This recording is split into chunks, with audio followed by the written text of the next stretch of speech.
नमस्कार साथियों, स्वागत है आपका दृष्टि आईएएस के इन फोकस प्रोग्राम में। मेरा नाम है मनीष। हाल ही में इस प्रकार के कई अध्ययन सामने आए हैं कि रात का तापमान धीरे धीरे लगातार बढ़ता जा रहा है। इसके कारण हीट वेव जैसी स्थितियों में हीट स्ट्रोक से प्रभावित लोगों की संख्या लगातार बढ़ती जा रही है। वो हीट स्ट्रोक से लगातार स्वास्थ्य संबंधी समस्याओं को झेल रहे हैं। क्या है ये पूरा मुद्दा और क्या कारण है कि रात में टेम्परेचर लगातार बढ़ता जा रहा है, तापमान में लगातार वृद्धि देखने को मिल रही है। आज इन फोकस में इसको समझने का प्रयास करेंगे। सबसे पहले देखते हैं कि इस पूरे टॉपिक के अंतर्गत हमारी चर्चा के सामान्य पक्ष क्या रहने वाले हैं। सबसे पहले हमने उस खबर को जान लिया है जिसके कारण ये पूरा टॉपिक चर्चा में है। इसको थोड़ा सा और विस्तार में जानने का प्रयास करेंगे और इसके बाद देखेंगे कि वार्म नाइट का यानी गर्म होती रातों का वस्तुतः अर्थ क्या है, लगातार टेम्परेचर रात में क्यों बढ़ रहा है, ये चिंता का विषय क्यों है, साथ ही इसके संबंध में डेटा क्या कहते हैं और क्या इसके अंतर्गत कोई भूमिका अर्बन हीटलैंड की भी है। अर्बन हीटलैंड क्या है और क्या इसका रातों के गर्म होने में किसी प्रकार की कोई भूमिका है, इसको समझेंगे। अंत में आपके लिए एक अभ्यास प्रश्न होगा जिसका उत्तर आपको कमेंट बॉक्स में कमेंट करके देना होगा। ये जो पूरा विषय है यूपीएससी की मुख्य परीक्षा के सामान्य अध्ययन प्रश्न पत्र 3 से जुड़ता है, उसके पर्यावरण जैसे खंडों से जोड़ करके आप इसे देख सकते हैं। हम आगे बढ़ें इससे पहले आप हमारे चैनल को सब्सक्राइब जरूर करिए और बेल आइकन दबाइए ताकि हमारे सभी प्रोग्राम का नोटिफिकेशन आपको मिल सके, इन प्रोग्राम से आप जुड़ सके, इनका लाभ उठा सके। साथ ही इन सभी प्रोग्राम की पीडीएफ फाइल आपको इनफोकस दृष्टि आईएएस के टेलीग्राम चैनल पर उपलब्ध कराई जा रही है। डिस्क्रिप्शन में दिए गए लिंक पर जाकर पीडीएफ फाइल आप लोग डाउनलोड कर सकते हैं। तो सबसे पहले खबर को देखने का प्रयास करते हैं। हाल ही में दिल्ली और आसपास के कुछ क्षेत्रों में ये देखने में आया है कि रात का जो टेम्परेचर है, रात का जो मिनिमम टेम्परेचर है, उसमें बेहद ज़्यादा बढ़ोतरी हो रही है। जैसे दिल्ली में 1969 के बाद सबसे अधिक न्यूनतम तापमान दर्ज किया गया है। इसका सामान्य मतलब क्या है, जैसे अगर कोई भी दिन है, मान लिया 18 जून ही है, तो 18 जून को एक मिनिमम टेम्परेचर होता है और एक मैक्सिमम टेम्परेचर होता है। मान लिया 18 जून को मैक्सिमम टेम्परेचर 45 डिग्री हुआ और मिनिमम टेम्परेचर 35 डिग्री हुआ। तो इस 18 जून का एक नॉर्मल टेम्परेचर भी निकाला जाता है जो सामान्यतः कुछ वर्षों का एक औसत होता है। तो 18 जून को मान लिया मिनिमम एवरेज जो टेम्परेचर, मैक्सिमम एवरेज टेम्परेचर है वो 38 डिग्री रहता है और जो न्यूनतम एवरेज टेम्परेचर है वो 28 डिग्री रहता है। तो इसका मतलब क्या हुआ कि जो हाईएस्ट टेम्परेचर नॉर्मल टेम्परेचर से ज्यादा है वो 7 डिग्री अंतर को प्रदर्शित करता है, यानी नॉर्मल टेम्परेचर से 60 डिग्री टेम्परेचर ज्यादा हुआ, तापमान ज्यादा हुआ। इसी प्रकार से जो न्यूनतम टेम्परेचर है वो भी नॉर्मल एवरेज टेम्परेचर से 60 डिग्री की बढ़ोतरी दिखाता है।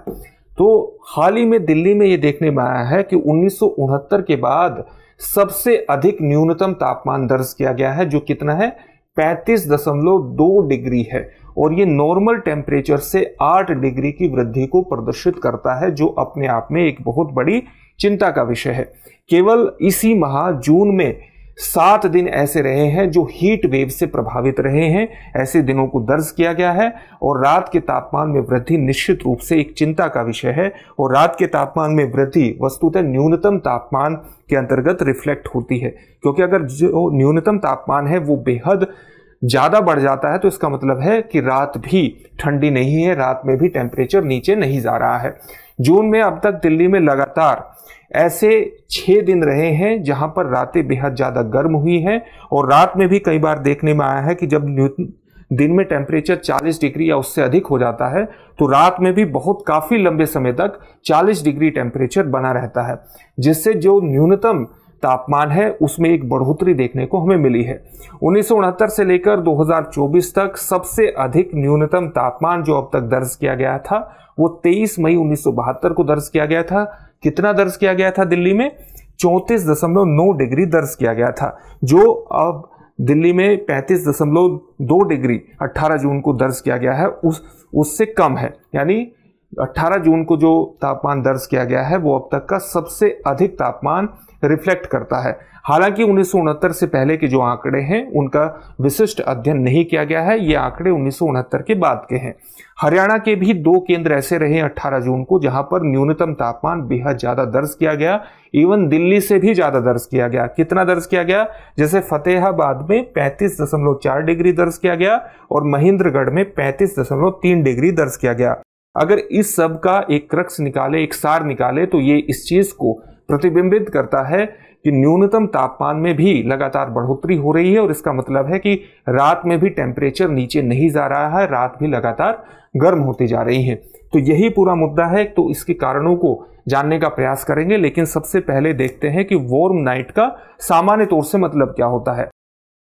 इंडियन मेट्रोलॉजिकल डिपार्टमेंट यानी भारत मौसम विज्ञान विभाग के अनुसार गर्म रात का सीधा मतलब है कि जब रात का न्यूनतम तापमान सामान्य तापमान से 4 डिग्री सेंटीग्रेड से लेकर के 6.4 डिग्री सेंटीग्रेड बढ़ जाए। अभी हमने न्यूनतम और मैक्सिमम टेम्परेचर का एक पूरा हिसाब समझा था। तो जो न्यूनतम तापमान है, अगर वो उसमें बढ़ोतरी सामान्य तापमान से 4 डिग्री सेल्सियस से लेकर के 6.4 डिग्री सेल्सियस तक हो रही है, तो ऐसी रात को हम सामान्य तौर से गर्म रात के रूप में परिभाषित करेंगे।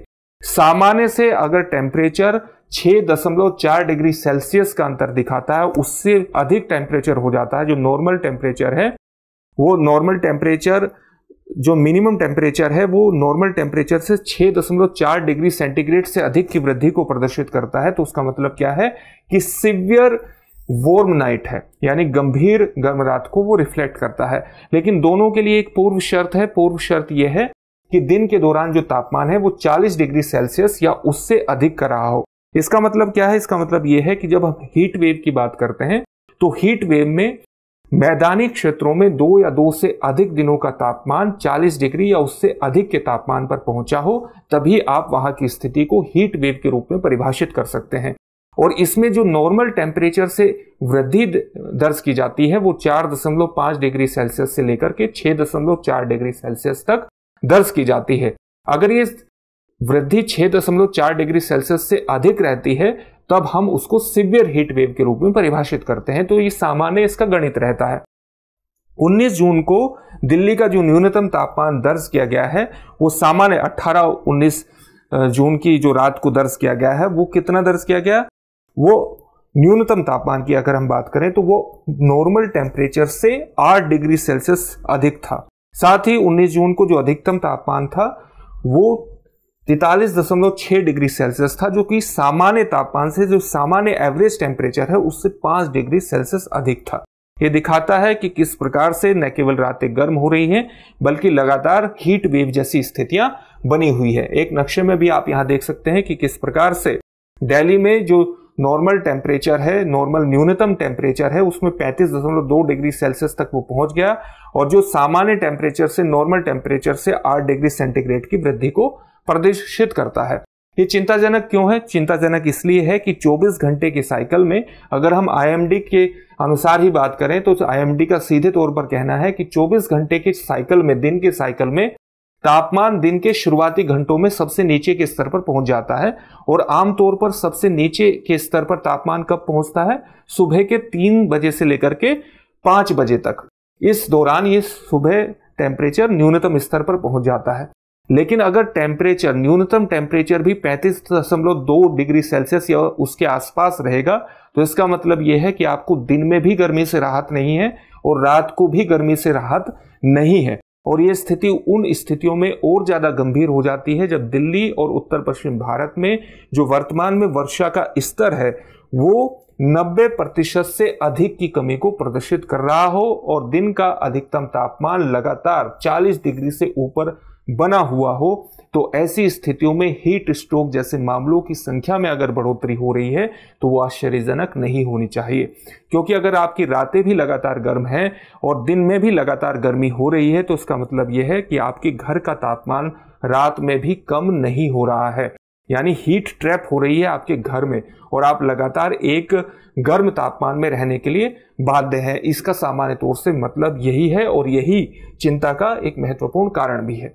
इससे संबंधित अगर कुछ डेटा की बात करें, आईएमडी के डेटा की बात करें तो आईएमडी ये कहता है कि जून के तापमान की चरम सीमाओं का एक विस्तृत अध्ययन नहीं किया गया है, लेकिन जो सार्वजनिक रूप से उपलब्ध आंकड़े हैं जून के, उसके आधार पर यह कहा जा सकता है कि वर्ष 2011 के बाद से पहली बार 1 जून से लेकर 19 जून के बीच 12 दिन ऐसे हुए हैं जहां पर न्यूनतम तापमान 30 डिग्री सेल्सियस से अधिक का रहा है।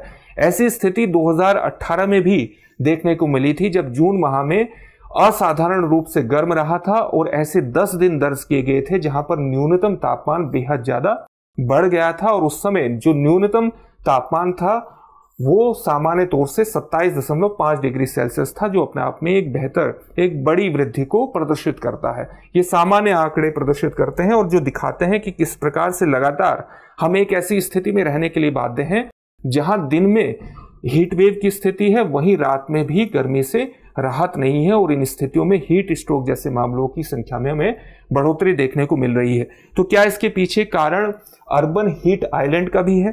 अर्बन हीट आइलैंड की जब हम बात करें, अगर इसका हिंदी अनुवाद देखें तो सामान्य तौर से ये कहेंगे कि शहरी ऊष्मा द्वीप। शहरी ऊष्मा द्वीप का सामान्य तौर से मतलब ये होता है कि जहां पर अत्यधिक शहरीकृत क्षेत्र है, जहां पर हरियाली के क्षेत्र कम है और कॉन्क्रीटाइजेशन ज्यादा है, यानी इमारतों की संख्या ज्यादा है और ज्यादा गहन है, उन क्षेत्रों में विरल क्षेत्रों के बजाय और हरियाली क्षेत्रों के बजाय तापमान आपको अधिक देखने को मिलेगा। यानी जहां पर बसावट ज्यादा है, जहां पर कॉन्क्रीटाइजेशन ज्यादा है, वहां पर आपको तापमान भी ज्यादा देखने को मिलेगा और इन क्षेत्रों में ऐसा होता है कि हीट ट्रैप भी हो जाती है।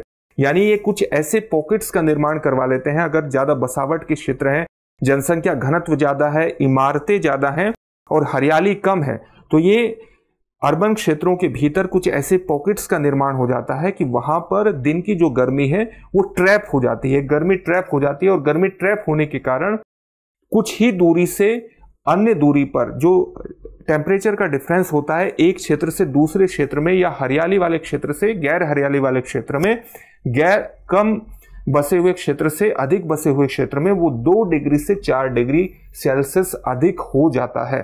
तो ये भी एक महत्वपूर्ण कारण हो सकता है कि रातें हमारी अधिक से अधिक गर्म हो रही हैं। साथ ही Centre for the Science and Environment CSE का ये भी कहना है कि वर्ष 2001 से लेकर वर्ष 2010 के बीच शहरी क्षेत्रों में जो रात को टेम्परेचर गिरने की दर है, यानी जो कूलिंग डाउन दर है दिन के मुकाबले, वो धीरे धीरे कम होती जा रही है और ये भी एक प्रमुख कारण है कि रातें धीरे धीरे रात का जो तापमान है वो बढ़ता जा रहा है। ये सारी बातें कही गई हैं कि अर्बन हीट आइलैंड का भी रात के बढ़ते टेम्परेचर में एक योगदान हो सकता है। इससे संबंधित एक प्रश्न देखेंगे, लेकिन उससे पहले आपके लिए एक सूचना है और सूचना ये है कि दृष्टि IAS NCERT कोर्स प्रारंभ कर रहा है।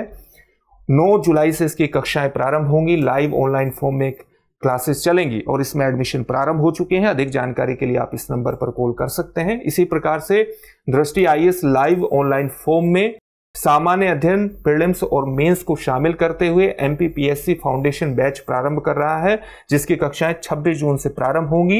ये सभी कक्षाएं नवीन पाठ्यक्रम पर आधारित होंगी। अधिक जानकारी के लिए आप इस नंबर पर कॉल कर सकते हैं।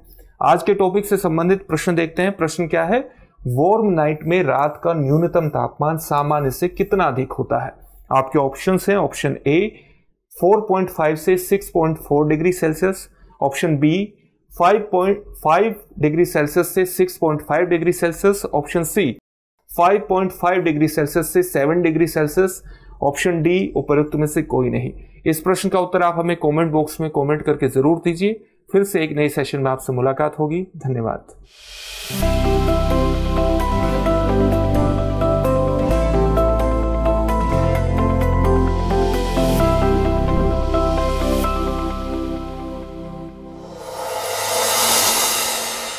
डियर व्यूअर्स, अपने एग्जाम की तैयारी को और बेहतर करने के लिए हमारे चैनल को लाइक, शेयर और सब्सक्राइब करना न भूलें।